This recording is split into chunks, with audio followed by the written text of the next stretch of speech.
Hello everyone. तो स्वागत है आप सब लोगों का रिसोर्स यूपीपीएससी में। और हम 5 और 6 को डील करने के लिए जो स्टैटिक पोर्शन है यूपीपीसीएस का, यूपी स्पेशल का, उसको हम देख रहे हैं। जैसे जो भी नीतियाँ बनी हैं उन नीतियों के तहत अब करंट में जो चीज़ें रहेंगी वो अभी मैं नई घटना सार लाऊंगी तो उससे मैं आपको करा दूंगी। बट क्योंकि ये नीतियाँ जानना हमारे लिए बहुत ज़रूरी है, जैसा कि मैंने कल पेपर भी लगा दिया था आपको और कम्युनिटी पोस्ट पे भी मैंने पोस्ट कर दिया था, तो आपने देखा होगा कि पर्यटन नीति हो गई, सौर ऊर्जा नीति हो गई, या इस प्रकार की नीतियाँ वो पूछते रहते हैं। अब नीतियाँ, क्योंकि जो ये कानून बनते हैं वो 1 या 2 दिन के लिए नहीं बनते, ये कई कई साल के लिए बनते हैं, तो इसलिए ये कानून तो इम्पोर्टेंट रहेंगे, इनकी कोई अपनी महत्ता अभी कम नहीं होगी, है ना। तो हम 3 से 4 कानून को देख रहे हैं। पहले ये स्टैटिक पोर्शन कंप्लीट कर लेते हैं, कुछ चीज़ें और इंपॉर्टेंट कंप्लीट कर लेते हैं, ताकि यूपी स्पेशल से कुछ भी क्वेश्चन घुमा फिरा के कैसे भी पूछे तो हम उसे टैकल करने की स्थिति में रहें, मतलब उसको सॉल्व करने की स्थिति में रहें, है ना। आज मैं निबंध का भी जो सिलेबस होता है उसको मैं पोस्ट कर दूंगी, उसको आप देख लेना कि उसमें कितने टॉपिक दिए हैं और हमें कहाँ कहाँ से चीज़ें पढ़नी चाहिए। मैं फ़िलहाल न्यूज़पेपर से जो इम्पोर्टेंट फैक्ट आते हैं मैं उनको भी पोस्ट कर देती हूँ। आप में से तो बहुत सारे लोग इतने वो हैं कि पढ़ भी लेते बट उसको सपोर्ट ये भी नहीं बोलते कि हाँ ये मेरे लिए अच्छा भी है कि नहीं है ना। बट देखते रहिए क्योंकि ये चीज़ें इंपॉर्टेंट हैं। और निबंध ऐसे जो होता है उसका मैं सिलेबस लगा दूंगी, तो आप उसमें देखो कितने टॉपिक हैं और क्या उसमें से क्या चीज़ें सही है क्या गलत है। क्योंकि कई बार राज्यों के बारे में कंपैरिजन दे देता है ना कि उत्तर प्रदेश किन की चीज़ों में प्रथम स्थान पे है, किस में द्वितीय में है, किस में हमें अभी और बदलाव करने की ज़रूरत है। तो ये चीज़ें ही तो होती हैं जो हमें 5 और 6 को टैकल करने में काम आती हैं। यूपी स्पेशल कोई और नई चीज़ तो आएगी नहीं, यही सब चीज़ें रहती हैं। ठीक है, चलिए हम इनको स्टार्ट करते हैं। आज मैंने उत्तर प्रदेश सौर ऊर्जा नीति को लिया है। देखिए 16 नवंबर 2022 को उत्तर प्रदेश मंत्रिमंडल द्वारा उत्तर प्रदेश सौर ऊर्जा नीति 2022 के प्रख्यान के प्रस्ताव को स्वीकृति प्रदान की गई। यह नीति जारी होने की तिथि से 5 वर्ष की अवधि अथवा राज्य सरकार द्वारा नई नीति अधिसूचित करने की अवधि से जो भी हो पूर्व तक लागू होगी। मतलब जैसे कि सरकारें भी बदल जाती है 5 साल में, तो ये कंफर्म नहीं होता है, तो इसलिए उन्होंने कह दिया है कि 5 साल पहली बात तो ये रहेगी। इसके बाद में अगर नई नीति अधिसूचित, मतलब अगर सरकार बदल जाती है दूसरी नीति आती है तो ये लागू नहीं रहेगी। अगर दूसरी भी सरकार आ जाएगी तो नई नीति अधिसूचित करने यानी नई नीति बनने की अवधि से पहले जो भी होगा उसके पहले तक ये लागू रहेगी, है ना। दूसरी बात है, इस नीति के क्रियान्वयन हेतु उत्तर प्रदेश नवीन एवं नवीकरणीय ऊर्जा विकास एजेंसी यूपी नेडा को नोडल एजेंसी नामित किया गया है। इसकी नोडल एजेंसी क्या है, जिसने सौर ऊर्जा नीति, तो उसकी नोडल एजेंसी का नाम है यूपी नेडा। ठीक है, नेक्स्ट कह रहे हैं कि इस नीति के अंतर्गत सौर ऊर्जा संयंत्र, सौर परियोजनाओं की स्थापना हेतु सरकारी उपक्रमों को ₹1 प्रति एकड़ प्रति वर्ष की दर से 30 वर्ष के लिए ग्राम पंचायत या राजस्व की भूमि दी जाएगी। कह रहे हैं कि निजी सौर पार्क, ठीक है, निजी क्षेत्र में सौर पार्क की स्थापना हेतु ग्राम पंचायत राजस्व भूमि ₹15,000 प्रति एकड़ प्रति वर्ष की दर से 30 वर्ष के लिए पट्टे पर दी जाएगी। इसकी इंपॉर्टेंट बातों को याद रखना, सारी चीज़ों को वर्ड टू वर्ड तो याद नहीं रखना और वो इतने याद भी नहीं रहते, है ना। हमें इंपॉर्टेंट चीज़ों को याद रखना है।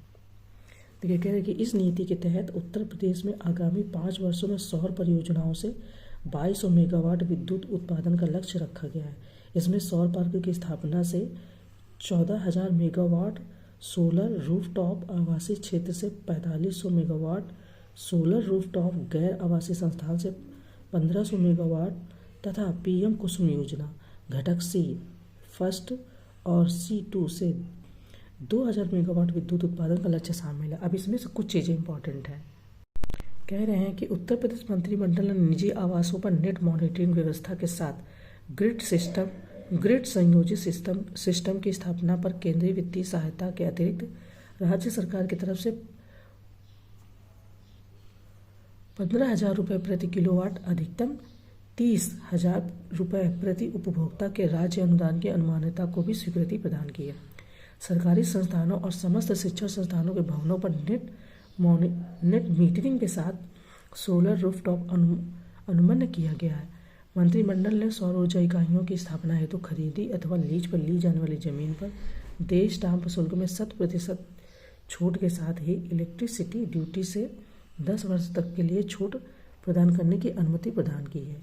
ठीक है, कह रहे हैं कि इस नीति के अनुसार 5 मेगावाट अथवा उससे अधिक क्षमता के स्टोरेज सिस्टम के साथ स्थापित सौर पार्कों को 2.5 करोड़ रुपए प्रति मेगावाट की दर से पूंजीगत उपादान उपलब्ध कराया जाएगा। कुल मिला के ये क्वेश्चन में आएगा कि उत्तर प्रदेश सरकार, ठीक है, मतलब सौर ऊर्जा के लिए क्या क्या चीज़ों को अपना रही है, तो उसमें से हमें इनसे पॉइंट निकाल के अपने आंसर में लिखना होगा। सारी चीज़ को कॉपी पेस्ट तो करना ही नहीं है। ठीक है, देखिए, इस नीति के तहत अयोध्या शहर को मॉडल सौर सिटी के रूप में विकसित करने के अलावा उत्तर प्रदेश के अन्य 16 नगर निगमों तथा नोएडा को भी सोलर सिटी के रूप में विकसित किया जाएगा।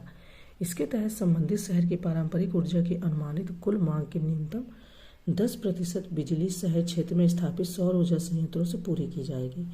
इस नीति के अंतर्गत 2011 की नगर निगम क्षेत्र की जनगणना के अनुसार 100 रुपये प्रति व्यक्ति की दर से राज्य सरकार द्वारा नगर निगमों नोएडा सिटी को सौर ऊर्जा संयंत्र की स्थापना करने हेतु वित्तीय सहायता प्रदान की जाएगी। कह रहे हैं कि सौर ऊर्जा संयंत्रों के रख रखाव हेतु 30,000 युवकों को सौर ऊर्जा संयंत्रों के अनुरक्षा का प्रशिक्षण दिया जाएगा, उन्हें सूर्य मित्र नाम दिया जाएगा। तो ये हमारी सौर ऊर्जा नीति के बारे में कुछ चीज़ें थी इंपॉर्टेंट जो हो गई। ठीक है, कंप्लीट हो गया। आपको पता है कि राज्य सरकारें पर्यटन पे बहुत मतलब कि जोर दे रही हैं। उसका एक अभी एकदम लेटेस्ट एग्जाम्पल आपने राम मंदिर का उद्घाटन को देखा ही है।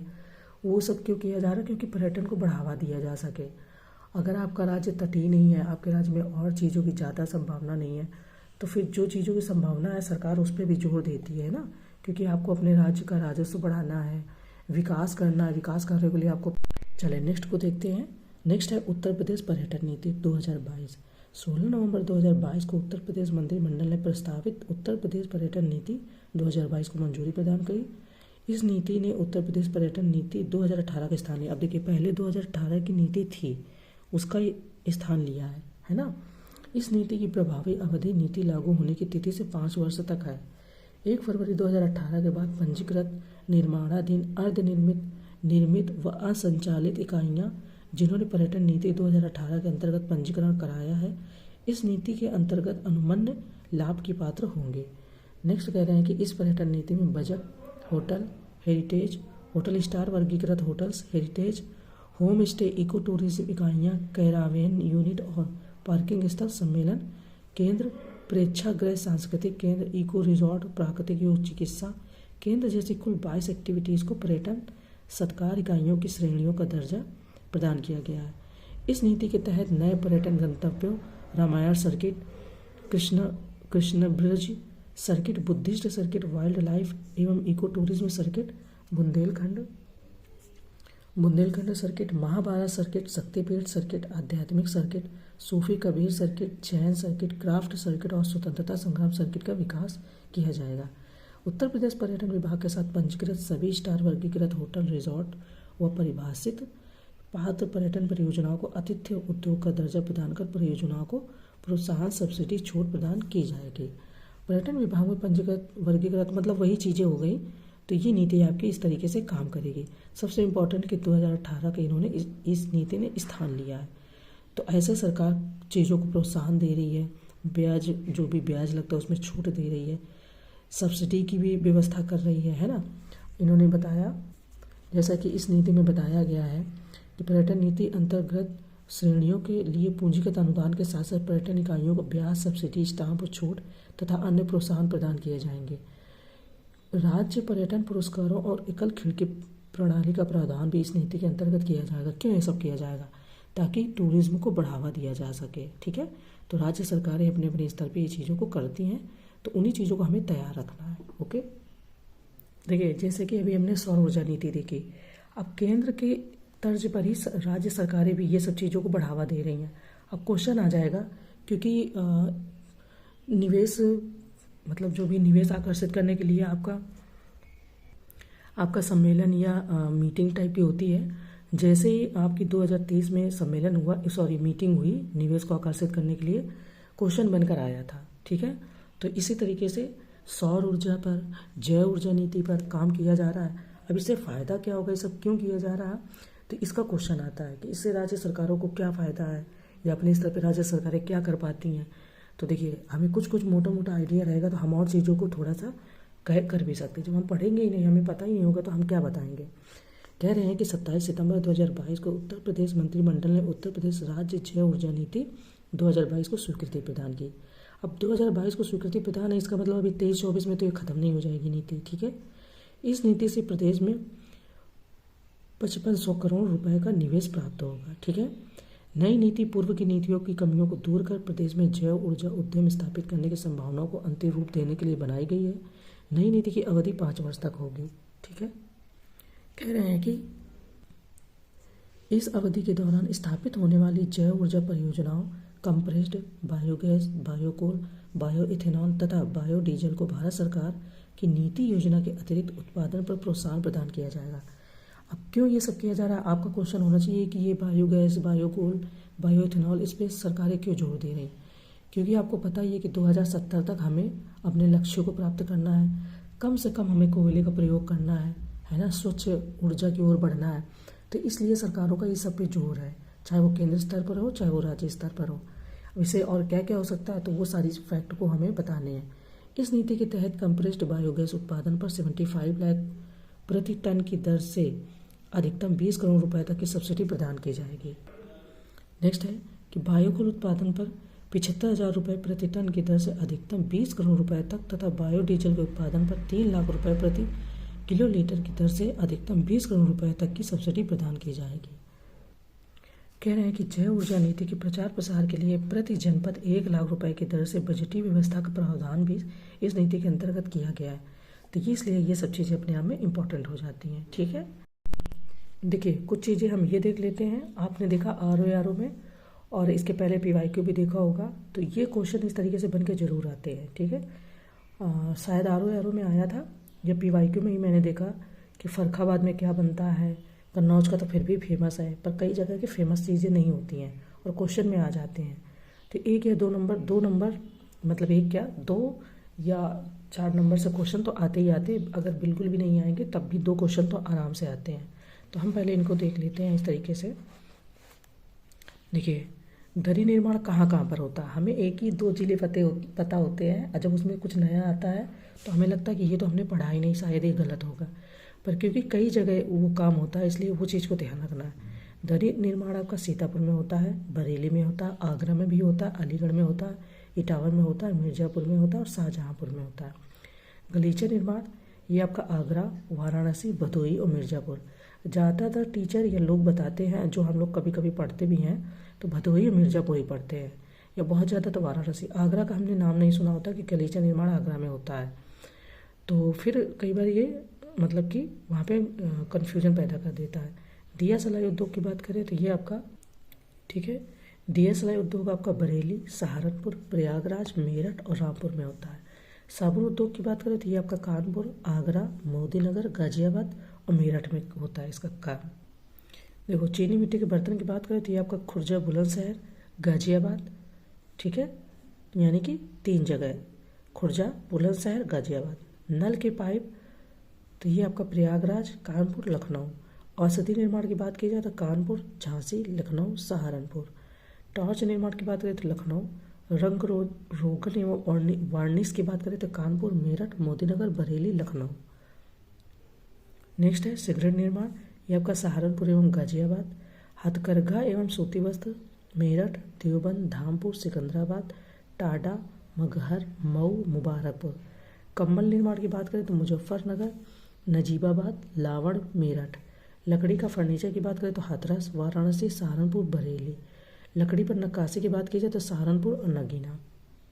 वैसे ये ऑप्शन कई बार इम्पॉर्टेंट हो गया है कि लकड़ी के खिलौने, ये 2 क्वेश्चन आ चुके हैं। लकड़ी के खिलौने, बेत की छड़ियाँ, खेल का सामान 2 बार क्या, ये बहुत बार आ चुके हैं, है ना।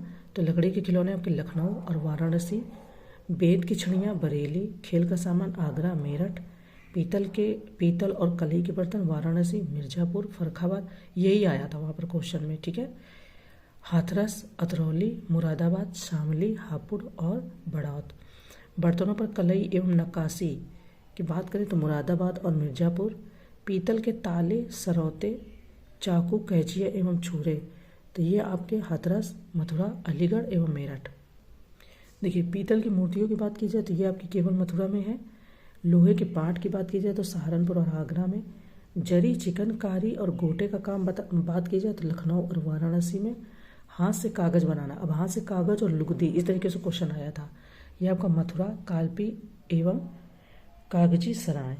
इत्र एवं सुगंधित तेल, तो ये तो कन्नौज तो सबको पता है, लेकिन ये गाजीपुर, जौनपुर, लखनऊ एवं प्रयागराज में भी काम होता है इसका, ठीक है। मिट्टी के खिलौने की बात की जाए तो आगरा। बिस्किट की बात की जाए तो मोदीनगर, आगरा और अलीगढ़। चले, तो ये बहुत छोटे टॉपिक है, मैंने स्टैटिक को ही मैं कवर कर रही हूँ, तो आप इनको पढ़ते रहिए अच्छे से और करंट पे भी अपनी पकड़ बना रखिए।